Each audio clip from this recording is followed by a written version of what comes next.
Party व अन्य पार्टियां भी अपना संगठन चलाती हैं तथा चुनाव आदि भी लड़ाती हैं, जिसका काफी कुछ खुलासा बॉन्ड की आई रिपोर्ट से भी राजनीतिकरण ही कर दिया है। इसके अलावा देश के किसान वर्ग भी वर्तमान बीजेपी की सरकार में शुरू से ही अपनी विभिन्न समस्याओं को लेकर काफी ज्यादा दुखी व परेशान रहे हैं और अभी भी हैं।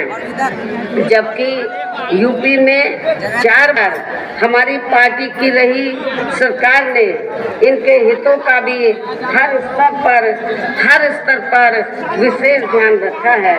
इतना ही नहीं बल्कि केंद्र में पूर्व की रही कांग्रेसी सरकार की तरह ही वर्तमान भाजपा सरकार में भी इनकी जातिवादी, हीन, सांप्रदायिक एवं पूंजीवादी सोच व नीतियों के चलते ही पूरे देश में सर्व समाज में से खासकर गरीबों, दलितों, आदिवासियों, पिछड़े वर्गों, मुस्लिम एवं अन्य धार्मिक अल्पसंख्यक समाज के लोगों का भी पूर्ण रूप से विकास में उत्थान आदि नहीं हो सका है। और इस संदर्भ में वैसे आप लोगों को ये मालूम है कि पूरे देश में यहाँ दलितों, आदिवासियों एवं अन्य पिछड़े वर्गों का सरकारी नौकरियों में वर्षों से अधूरा पड़ा आरक्षण का कोटा भी अभी तक पूरा नहीं भरा गया है। विशेषकर एससी व एसटी वर्गों के सरकारी कर्मचारियों का पदोन्नति में आरक्षण भी अब काफी हद तक प्रभावहीन ही बना दिया गया था और सपा सरकार में तो ये व्यवस्था बिल्कुल ही खत्म कर दी गई थी। साथ ही केंद्र व राज्यों में भी विरोधी पार्टियों की रही सरकारों में इन सब इतना ही नहीं बल्कि इनकी सरकारों में दलित व पिछड़े वर्गों की तथा इनके मसीहा परम पूज्य बाबा साहब डॉक्टर अंबेडकर की भी हर मामले में हर स्तर पर काफी ज्यादा उपेक्षा की गई है, जिसके कारण ही पिछले कई वर्षों से बीजेपी व इनके सहयोगी दल केंद्र व काफी राज्यों की भी सत्ता में काबिज हो गए। कांग्रेस सत्ता से बाहर हुई, उनके सहयोगी दल सत्ता से बाहर हुए और फिर इसके स्थान पर तो पिछले कुछ वर्षों से बीजेपी व इनके सहयोगी दल केंद्र एवं काफी राज्य की भी सत्ता में काबिज हो गए हैं। लेकिन इनकी भी ज्यादातर रही जातिवादी, पूंजीवादी, संकीर्ण, सांप्रदायिक, द्वेषपूर्ण नीतियों एवं कार्य प्रणाली आदि से तथा इनकी कथनी व करनी में भी काफी अंतर होने की वजह से अब ऐसा लगता है कि इस बार ये पार्टी भी यानी कि भारतीय जनता पार्टी भी केंद्र की सत्ता में आसानी से वापस आने वाली नहीं है। बशर्ते यदि ये चुनाव इस बार फ्री एंड फेयर होता है तथा आम चर्चा के मुताबिक वोटिंग मशीनों में भी कोई गड़बड़ी आदि नहीं की जाती हैं और वैसे भी इस बार चुनाव में इनकी कोई भी पुरानी एवं नहीं चल रही नाटकबाजी, जुमलेबाजी व गारंटी आदि काम में आने वाली नहीं है। इनकी नई आए दिन गारंटी आप लोगों के सामने आ रही है, ये सब काम में आने वाली नहीं है, क्योंकि अब देश की जनता काफी हद तक इस बात को समझ चुकी है कि इनकी पार्टी ने अब तक देश के विशेषकर गरीबों, कमजोर, विशेषकर मैं कांग्रेस, बीजेपी व इनके अन्य सभी सहयोगी दलों के बारे में ये कहना चाहूंगी। टिकट देती है ये है चरित्र समाजवादी पार्टी का। आपका चाहिए बदायूं है या आंवला है, तो बदायूं में तो देख लो उन्होंने सपा ने ये तैयार किया है ना दिख रही है कि मुस्लिम आबादी चाहे कितने भी ज्यादा क्यों ना हो, लेकिन चुनाव उनके परिवार से ही लड़ेगा, उनके बरादरी का ही लड़ेगा। और आंवला में जहाँ पर मुस्लिम आबादी ज्यादा है, वहाँ पर बीजेपी ने हिंदू को खड़ा किया, सपा ने भी हिंदू को खड़ा किया। लेकिन जब सपा को लगा कि दो हिंदू खड़े होने से बीएसपी का मुस्लिम कहीं चुनाव ना जीत जाए, तो समाजवादी पार्टी ने, हमारे उम्मीदवार का ये कहना है कि तब फिर समाजवादी पार्टी ने हमारी पार्टी का फर्जी फार्म ए और बी लगाकर तो वहाँ पर एक हिंदू को खड़ा करा दिया, ताकि बीएसपी का नंबर में मुस्लिम आबादी का भी ज्यादा, हमने मुस्लिम को टिकट दी। लेकिन वहाँ पर सुनने के लिए ये आता है कि मुस्लिम समाज में तुर्क और अपर कास्ट ये दो बड़ी जातियां हैं, लेकिन वहाँ पर आप लोगों को इनके दस्तावेज कतई नहीं आना है। और वैसे भी इनकी ये गरीब लोगों की जो जटिल समस्या है, देश में हर हक को काम देने से केवल दूर हो सकती है, जिसकी तरफ हमारी पार्टी की बनी सरकार विशेष ध्यान देगी। साथ ही देश में पिछले काफी वर्षों से आए दिन बढ़ रही गरीबी, बेरोजगारी व महंगाई आदि से भी जनता बहुत ज्यादा दुखी व परेशान है, जिसे भी आर्थिक नीतियों में तब्दीली करके जरूर दूर किया जाएगा। हिंदुत्व की भी आड़ में पिछले कुछ वर्षों से खासकर मुस्लिम समाज के लोगों का द्वेष की भावना से जो इनका काफी ज्यादा शोषण व उत्पीड़न आदि किया जा रहा है, तो उसे भी जरूर रोका जाएगा। और ये सब हमने अपने यूपी की रही सरकार में काफी कुछ करके भी दिखाया है। इसके अलावा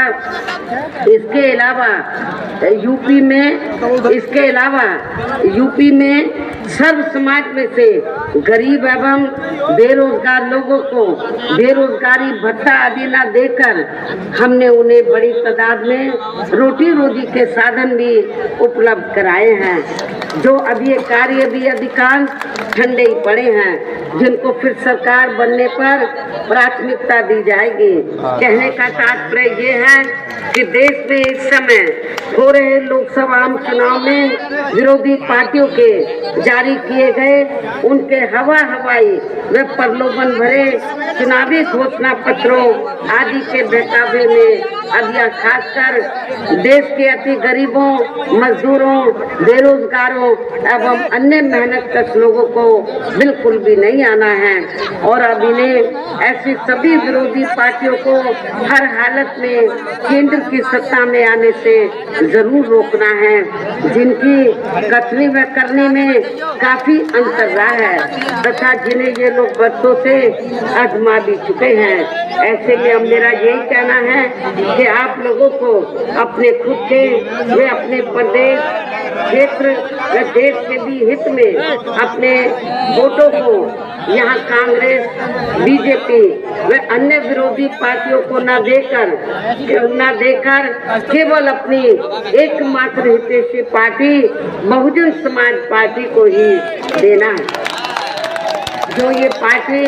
उत्तर प्रदेश की तरह ही केंद्र में भी अपनी पार्टी की सरकार बनने पर फिर पूरे देश में अपनी पार्टी की सर्वजन हिताय व सर्वजन सुखाय की नीतियों पर आधारित सरकार चलाएगी। इसके साथ साथ केंद्र से जुड़ी आपके क्षेत्र की जो भी यहाँ स्थानीय समस्याएं होंगी तो उन्हें भी दूर करने का हर संभव पूरा प्रयास किया जाएगा। साथ ही यहाँ गरीबों,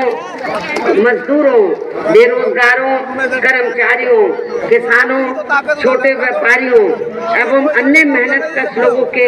हितों का भी विशेष ध्यान रखा जाएगा। सर्व समाज में से खासकर दलितों, आदिवासियों, पिछड़े वर्गों, मुस्लिम व अन्य धार्मिक अल्पसंख्यक समाज के लोगों के विकास एवं उत्थान के साथ साथ हर स्तर पर इनकी सुरक्षा आदि के लिए भी सख्त कदम उठाए जाएंगे। और तभी फिर यहाँ वास्तव में अपने देश के महान संतों गुरुओं में भी महान संतों गुरुओं व महापुरुषों में भी विशेषकर महात्मा ज्योतिराव फूले, श्री छत्रपति शिवाजी महाराज, श्री नारायण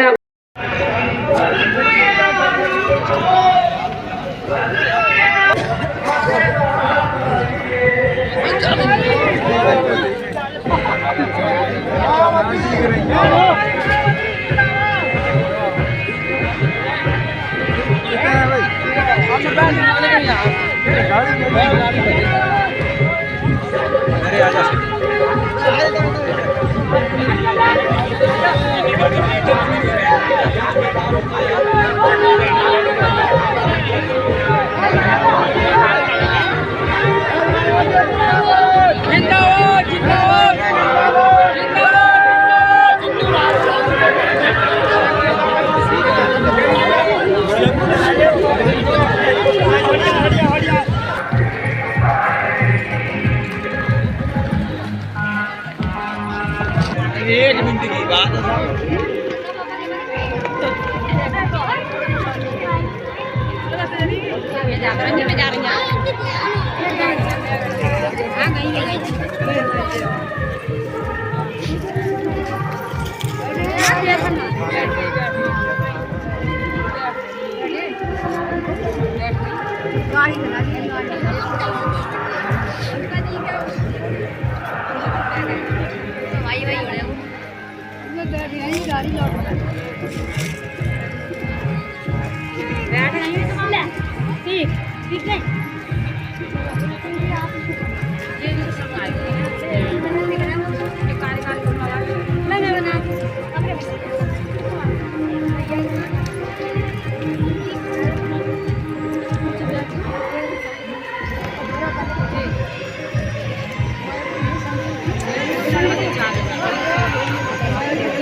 आप बनेगी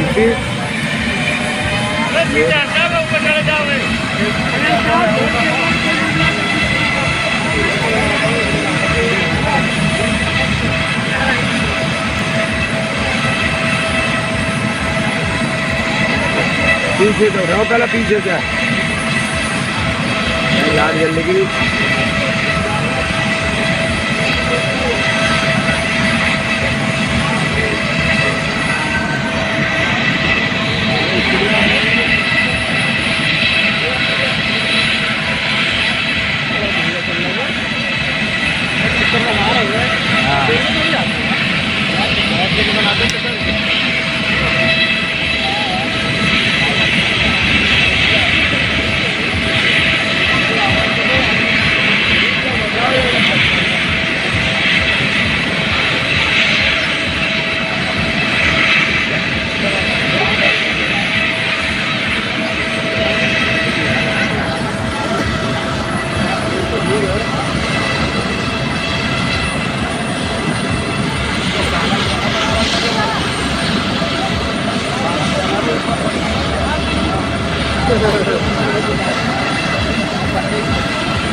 बंदा लोग बहुत कर रहे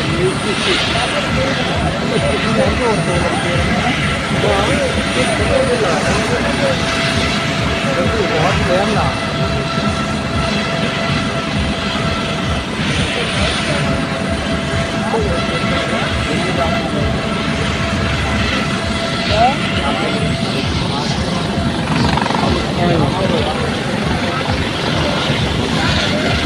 ले कुछ दूल्हे दूल्हे है भैया अब बना दीजिए कुछ बना हुआ है